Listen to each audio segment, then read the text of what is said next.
Hi, my name is Christopher, the leader of the AP Hovergames team.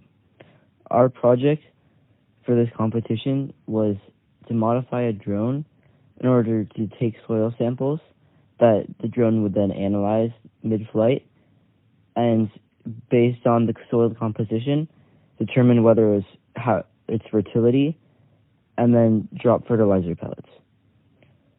This design would be intended for areas in South America or elsewhere where deforestation is a major problem, and drones like these could be provided to low-income farmers so that when they use up their current land, rather than burn down more trees to make new lands, they can refurbish what they already have. We were able to achieve our goal with 3 servos and a DC motor. We designed a housing for a core sampler that would be opened by a series of 2 servos, one acting as a lock and the other acting as a weak mechanism to reclose the door once the core sampler was pulled back up by a small DC motor. The DC motor would run very light fishing lines through a pulley mounted to the drone frame to pull up the core sampler.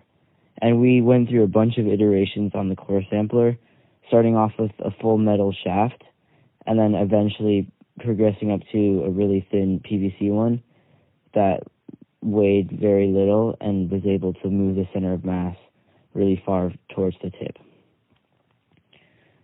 For dropping the cocoa puffs, which were our placeholder for the fertilizer, we designed the fertilizer reservoir container to mount to the legs of the drone, and then used a small servo on the underside to open a little door to let the fertilizer pellets come out. This would, in practice, be actuated by code set up on the NavQ Plus, but we weren't able to set it up in the time given. During our process designing our drone and modifying it, we came through a bunch of problems. One of the first ones being getting the drone off the ground.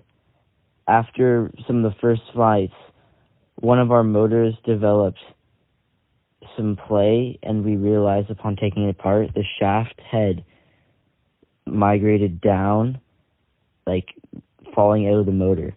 So we took it apart and took some spacers from another motor and placed on the shaft in order to keep the bell of the motor out of the coils of wire and keep the stators spinning freely.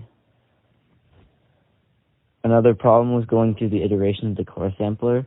We found that with our initial weight, although it would be very good at generating a high velocity to penetrate any sort of surface, the center of mass was way too far back because of the weight of the shaft, so we had to go through multiple designs to figure out a shaft that would be light enough so that our tip would have enough weight so that it would fall straight.